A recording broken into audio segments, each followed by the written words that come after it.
Friends, welcome to my YouTube channel keep learning.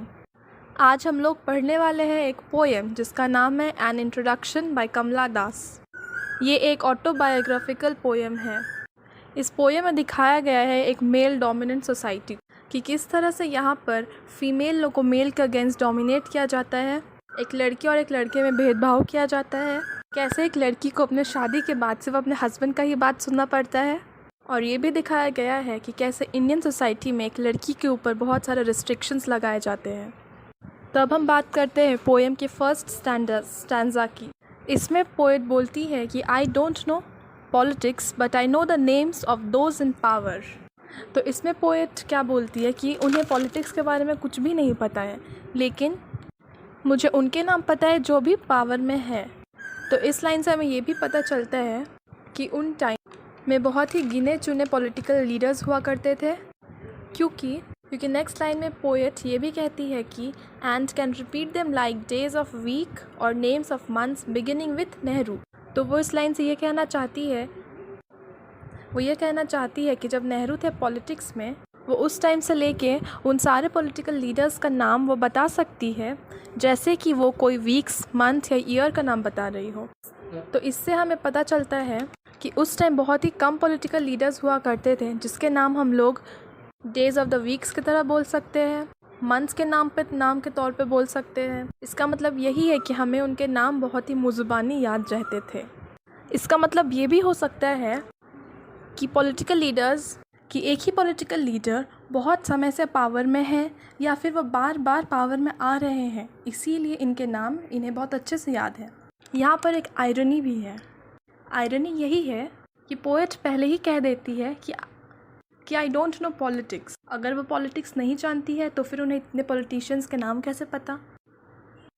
तो एक तरफ हमें ये भी दिखाती है कि उन्हें पॉलिटिक्स से कोई इंटरेस्ट नहीं है, पॉलिटिक्स से कोई लेना देना नहीं है, लेकिन दूसरे ही तरफ वो हमें ये भी बताती है कि वो नेहरू के टाइम से जितने भी पॉलिटिशियंस हैं वो उनके नाम बहुत आसानी से बता सकती है हमें।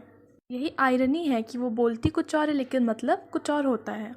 नेक्स्ट पोएट क्या बोलती है कि I am an Indian very brown born in Malabar, I speak 3 languages, write in 2 dream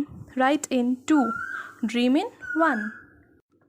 तो इसके थ्रू क्या बोलना चाहती है पोएट कि वो एक इंडियन है, उनका स्किन का जो कम्प्लेक्शन है वो ब्राउन है और वो मालाबार में पली बड़ी है।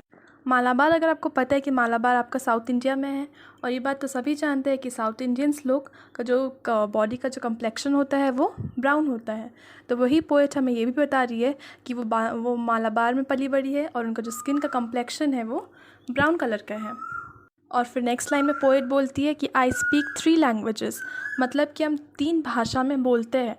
यहाँ पे तो वो भाषा लिखा नहीं कि वो किन भाषा में बोलती है, लेकिन मे बी ये हो सकता है पॉसिबिलिटी, ये मैं खुद से बोल रही हूँ, ये पॉसिबिलिटी हो सकता है कि वो शायद हिंदी, इंग्लिश और मलयालम में बोलती हो, जो साउथ इंडिया का जो भाषा होता है उसमें।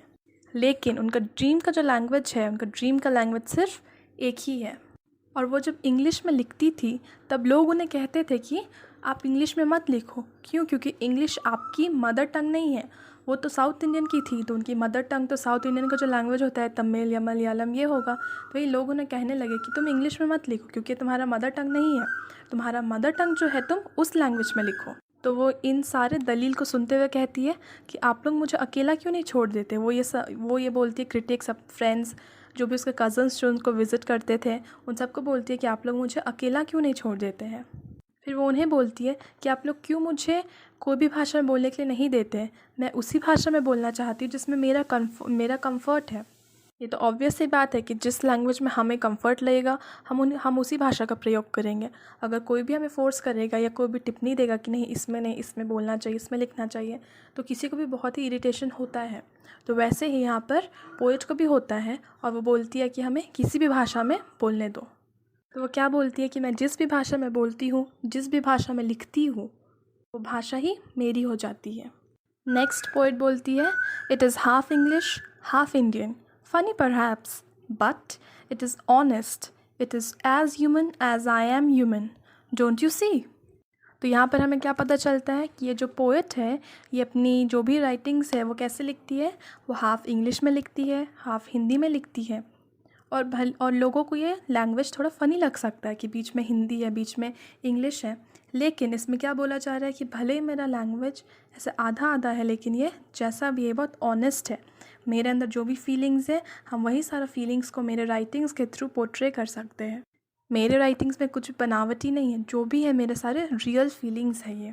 नेक्स्ट पोएट क्या बोलती है, it voices my joys, my longings, my hopes and it is useful to me as cawing. तो आगे पोएट क्या बोलती है कि मेरे जितने भी राइटिंग्स हैं उसमें मेरे सारे फीलिंग्स दिखते हैं। मेरा जो भी खुशी है वो मेरे राइटिंग्स के ज़रिए लोगों को दिखता है। मेरे जो भी लॉन्गिंग्स है, लॉन्गिंग्स मतलब हो जाता है मेरे जो भी विशेज़ है, मेरे जो भी अरमान है, मैं वो सारे अपने राइटिंग्स में लिखती हूँ, और जब भी लोग पढ़ते हैं मेरे इन्हीं फ़नी लैंग्वेज में उन्हें समझ में आता है।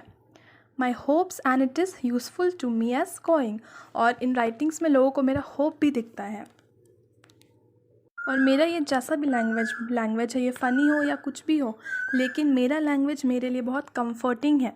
जैसे कौवे के लिए उसका कॉइंग बहुत कंफर्टिंग जोन में है, एक लायन के लिए उसका रोरिंग बहुत कंफर्ट जोन में है, वैसे ही मेरा ये आधा इंग्लिश आधा हिंदी भाषा बहुत ही ज़्यादा कंफर्ट जोन में आता है। मैं अपने इसी लैंग्वेज में बहुत कंफर्टेबल फील करती हूँ लिखने के लिए। नेक्स्ट क्या बोलती है poet, it is human speech, the speech of the mind that is here and not there, a mind that sees and hears and is aware. और इसमें क्या बोलती है पोएट कि ह्यूमन स्पीच मतलब ये इंसानों की भाषा है, और इंसान का जो भी भाषा है उसमें जो स्पीच होता है वो उसमें माइंड भी होता है, और जो इंसान होते हैं वो पढ़ते हैं तो वो समझते भी हैं, जो देखते हैं, जो सुनते हैं और जो समझते हैं मेरे बातों को, मेरे फीलिंग्स को, मेरे जॉय को, मेरे लॉन्गिंग्स को, मेरे होप को। नेक्स्ट क्या बोलती है poet, not the deaf blind speech of trees in storm or of monsoon clouds or of rain or the incoherent muttering of the blazing funeral pyre. और यहाँ पे पोएट क्या करती है, यहाँ पे पोएट एक कंपैरिजन दिखाती है हम ह्यूमन स्पीच को लेकर, और जो ट्रीज़, बीज, ये सब जो साउंड बनाते हैं उससे कंपेयर करती है। ठीक है, ये हम लोग जो भी बोलते हैं इंसान, वो जैसे बोल रहे टूटे फूटे हिंदी में, इंग्लिश में, कुछ में भी, लेकिन वो जो लिख रही है वो हम लोग को समझ में आ रहा है। तो वही ये कंपेयर करते हुए बोलती है कि हम जो भी लिखते हैं वो सबको समझ में आता है। ये कोई डेफ ब्लाइंड स्पीच नहीं है ट्री का कि जो इंसान समझ ना सके। डेफ ब्लाइंड स्पीच मतलब क्या होता है कि जब हवा चलती है, जब यहाँ पर जब स्टॉर्म चलता है तो हमें ट्रीज़ का हिलने का आवाज़ आता है, लेकिन क्या हम उस आवाज़ को समझ सकते हैं कि वो आवाज़ के ज़रिए वो ट्री बोल क्या रहा है। जब क्लाउड में जब थंडर होता है तब क्या वो थंडर की आवाज़ से हम लोग समझ पाते हैं कि वो थंडर में क्या कहना चाह रहा है, या फिर बारिश की आवाज़ से हमें पता चलता है कि वो बारिश हमें क्या कहना चाह रही है। ये सब हमें समझ में नहीं आता है, ये सब हम लोग सिर्फ फील कर सकते हैं और देख सकते हैं। लेकिन जब इंसान का स्पीच होता है वो हम लोग देख भी सकते हैं, सुन भी सकते हैं और फील भी कर सकते हैं। नेक्स्ट क्या बोलती है poet, I was child and later they told me I grew, for I became tall, my limbs swelled and 1 or 2 places sprouted hair। तो यहाँ पे क्या बोल रही है पोएट कि मैं तभी भी एक बच्ची थी, लेकिन मेरे जो आसपास के जो लोग थे वो लोग ने मुझे कहा कि मैं बड़ी हो चुकी हूँ, क्योंकि मैं टॉल हो चुकी थी, मेरे लिम्ब स्वेल कर चुके थे। एक्चुअली मैं क्या हुआ था कि I had science of puberty, मतलब कि मैं बड़े होने के हर साइंस दिखा रही थी, इसीलिए उन्हें लगा कि मैं बड़ी हो गई हूँ। लेकिन फिर भी मेरा जो मन था वो बहुत बचपन सा मन था, मेरा मन बहुत बच्चा सा था। मुझे कुछ मैच्योरिटी नहीं थी, उतनी समझ नहीं थी, लेकिन दूसरों के लिए मैं फिज़िकली बड़ी हो चुकी थी। नेक्स्ट पोएट क्या बोलती है, when I asked for love not knowing what else to ask for, he drew a youth of 16 into bedroom and closed the door. He did not beat me, but my sad woman body felt so beaten. The weight of my breasts and the womb crushed me. I shrank pitifully. तो यहाँ पे poet क्या बोलती है कि वो तभी सिर्फ 16 ईयर्स की ही थी जब उनका शादी करा दिया गया था। तो ये अभी के पहले के जनरेशन में क्या होता था कि पहले के जनरेशन में चाइल्ड मैरिज हुआ करता था, लेकिन जैसे जैसे जनरेशन बदलता गया अभी क्या होता है, अभी चाइल्ड मैरिज नहीं होता है। अभी चाइल्ड मैरिज तो लीगल भी नहीं है, लेकिन पहले बहुत ही कम एज में ही लड़कियों की शादी करा दी जाती थी। तो वही इस पोएट के साथ भी हुआ था, जब वो सिर्फ 16 ईयर्स की थी तभी उनका शादी करा दिया गया था, और उनके साथ वो सब हुआ जिनके लिए वो भी तभी रेडी भी नहीं थी, ना मेंटली रेडी थी ना ही फिज़िकली रेडी थी, लेकिन फिर भी उनको वो सब सहना पड़ा। नेक्स्ट क्या बोलती है poet, then I wore a shirt and my brothers trousers, cut my hair short and ignored my womanliness. और इन सब कुछ सहने के बाद पोएट एक डिसीजन लेती है कि अब उन्हें ये सब और कुछ चाहिए ही नहीं, क्योंकि इस एज में वो ये सब के लिए रेडी है ही नहीं। लेकिन वो सोसाइटी मानने के लिए तैयार ही नहीं था, क्योंकि सोसाइटी तभी भी एक बहुत मेल डोमिनेंट सोसाइटी थी, अभी भी है, लेकिन अभी थोड़ी सी कम है। थोड़ी सी कम है इन द सेंस, पहले चाइल्ड मैरिज हुआ करता था, लेकिन अभी सब कोई थोड़े एजुकेटेड हो गए हैं, इसीलिए उन्हें समझ में आती है कि child marriage is not correct. तो फिर पोएट नेक्स्ट क्या बोलती है कि उसके बाद मैंने ये डिसीजन लिया है कि वो डिसीजन लेती है कि वो एक शर्ट पहनी और तभी अपने ब्रदर का ट्राउज़र पहन ली, और उनके लंबे लंबे बाल जो थे वो उन्हें कटवा कर उन्होंने छोटा कर दिया, और उनके जो भी वुमनलीनेस था, मतलब उनका जो भी कैरेक्टरिस्टिक्स था विमेन बनने का, विमेन का तौर तरीका, बैठने का, उठने का, बात करने का, हंसने का, उन्होंने वो सबको इग्नोर कर दिया। तो यहाँ पे हमें ये पता चलता है कि पोएट ने अपने मन की सुनी। नेक्स्ट क्या बोलती है, dress in saris, be girl, be wife, they said, be embroidered, be cook, be a quarreller with servants. तो यहाँ पे क्या बोला जाता है कि यहाँ पे जो दूसरे लोग हैं वो उनको कैटेगराइज कर रहे हैं कि उन्हें ये सब नहीं करना चाहिए जो वो कर रही है, उन्हें अपना जो वुमनलीनेस है उन्हें वो उसको कैरी ही करना चाहिए। तो सबको एडवाइस करते हैं कि तुम्हें साड़ी पहनना चाहिए, बी अ गर्ल, एक लड़की की तरह रहो, एक वाइफ की तरह रहो, जैसे तुमको किचन में खाना बनाना चाहिए अच्छा, और सर्वेंट्स के साथ जैसे बाकी घर की लड़कियाँ, बाकी घर की लेडी लोग झगड़ा करती है, सर्वेंट्स को ऑर्डर देती है, उनके साथ मिलकर काम करती है, तुम्हें भी ऐसा ही करना चाहिए। Fit in, oh belong, cried the categorisers. यहाँ कैटेगराइजर्स उन्हें कहा जा रहा है जो इंसान लोग को, जो पर्सनस लोग को अलग अलग कैटेगरी में डिवाइड करते हैं, अलग अलग कैटेगरी में उन्हें देखते हैं, जज करते हैं। Don't sit on walls or peep in through our lace-draped windows. Be Amy or be Kamla, or better still be Madhavi कुट्टी। तो यहाँ पर इस लाइंस में एक रिस्ट्रिक्शन को दिखाया जा रहा है कि कैसे सोसाइटी एक लड़की पे रिस्ट्रिक्शन डालते हुए कहते हैं कि तुम लड़कों जैसे दीवार पर नहीं बैठ सकती हो, तुम एक लड़कों जैसे बाहर देख नहीं सकती हो। जैसे लड़कियों लोग को चार दीवारी में रहना है, वैसे ही जैसे लड़की लोग चार दीवारी में रहते हैं, तुम्हें भी इन्हीं चार दीवारी में रहना है। तुम बाहर झांक नहीं सकती हो, हम विंडो से भी बाहर नहीं देख सकती हो, या तो तुम एमी बन के रहोगी या तो तुम कमला बन के रहोगी। तो सबको इन्हें यही समझाना चाहता था कि तुम एक लड़की और लड़की जैसे ही रहो, एक मर्द बनने की कोशिश कभी मत करो।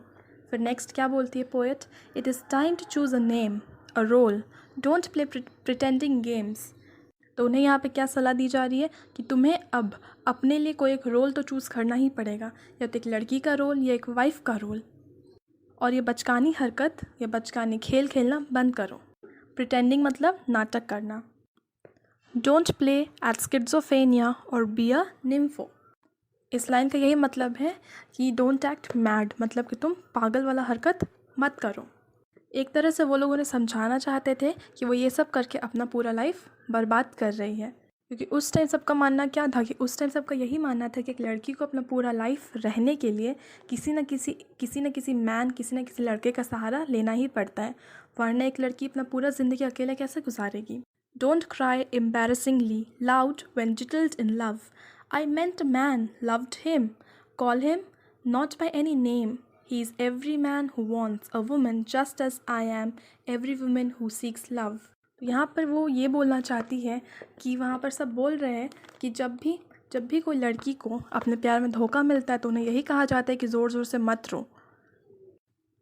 क्यों हम नहीं रो सकते जब हमें दर्द हो? क्योंकि वी आर गर्ल्स। इसीलिए वहाँ पे बोला गया है कि तुम एक लड़की हो और तुम ऐसे ज़ोर ज़ोर से नहीं रो सकती हो, क्योंकि कोई भी लड़की को ज़ोर से हंसना, ज़ोर से बात करना, ज़ोर से रोना उस टाइम पे अलाउड ही नहीं था। नेक्स्ट कमला दास क्या बोलती है कि I met a man, loved him, call him not by any name, he is every man who wants a woman just as I am every woman who seeks love. तो इसमें कमला दास क्या कहती है कि वो एक आदमी से मिली थी और वो उससे प्यार भी की थी। Call him not by any name, लेकिन मैं उसे कोई नाम नहीं दूंगी। ही is every man who wants a woman, और वो जिसे मैं मिली थी, जिससे मैंने प्यार किया था, वो भी हर आदमी की तरह बस एक औरत ही चाहता था, just as I am every woman who seeks love, जैसे कि मैं भी हर औरत की तरह बस प्यार ही चाहती हूँ। In him the hungry haste of rivers, in me the oceans tireless waiting. In him मतलब क्या है कि उनमें उनमें रिवर की तरह हंगर था, मतलब उन्हें एक जल्दी बहने वाले रिवर की तरह उनमें भी बहुत भूख थी। और कमला दास में क्या थी? Oh the oceans tireless waiting. The oceans tireless waiting मतलब कि वो एक बिना थके ओशन की तरह बस इंतज़ार ही कर रही थी। Who are you? I ask each and every. The answer is, it is I, everywhere and anywhere. I see the one who calls himself I in this world. He is tightly packed like the sword in its sheath. और यहाँ पे poet क्या बोलती है कि जब भी मैं किसी से मिली, मैंने उन सब से पूछा कि हु आर यू, क्या आप हो कौन, लेकिन मेरे इस सवाल का जवाब बस एक ही था। सब ने क्या जवाब दिया? It is I. यहाँ पर आई उस आदमी का नाम है जिसे कमला दास यूज टू लव, लेकिन उनका कोई नाम नहीं बताया है उन्होंने। मुझे हर जगह बस ऐसा ही इंसान दिखता है जो खुद को आई के नाम से बुलाता है। और इस पूरे दुनिया में आई नाम का व्यक्ति ऐसा अपना जगह बना चुके हैं जैसे कि स्वॉर्ड अपने शील्ड में, मतलब कि जैसे तलवार हम जिस कवर में रखते हैं, जैसे तलवार अपने उस कवर में अपनी जगह बना लेती है, वैसे ही इस आई नामक व्यक्ति लोगों ने अपनी जगह इस दुनिया में उस तरह से बना चुका है। नेक्स्ट क्या बोलती है? It is I who drink lonely rings at 12 midnight in hotels of strange towns. It is I who laugh. It is I who make love and then feel shame. It is I who lie dying with a rattle in my throat. I am sinner, I am saint, I am the beloved and the betrayed. I have no joys that are not yours, no aches which are not yours. I too call myself I. इसमें poet क्या बोलती है कि it is I who drink loan. तो इसमें क्या बोलती है पोएट कि वो मैं ही हूँ जो अकेले रात के 12 बजे मिडनाइट में स्ट्रेंज होटल्स में बैठ के पीती हूँ, जो अकेले ही हंसती हूँ, जो अकेले ही प्यार बनाती हूँ और अकेले ही शर्मिंदा भी फील करती हूँ, अकेले ही मरती हूँ, अकेले ही जोक्स क्रैक करती हूँ और अकेले ही हंसती हूँ। मैं ही वो पापी हूँ और मैं ही पुजारी भी हूँ। तो इससे क्या बोलती है कि वही पापी भी है और वही पुजारी भी है और वही प्रेमी भी है और वही धोखेबाज भी है। इसका मतलब ये धोखेबाज नहीं है, इसका मतलब ये कहती है कि मैं ही प्यार के लिए खोज कर रही थी और बदले में मुझे ही धोखा मिल गया। I have no joys that are not yours. तो इससे क्या पता चलता है कि ये आई कोई है ही नहीं, ये आई बस पोएट का एक इमेजिनेटिव मैन है जिसके बारे में वो सोचती है। Thank you. अगर आपको मेरा वीडियो पसंद आया हो तो प्लीज़ मेरे वीडियो को सब्सक्राइब कीजिए, क्योंकि मेरे चैनल में और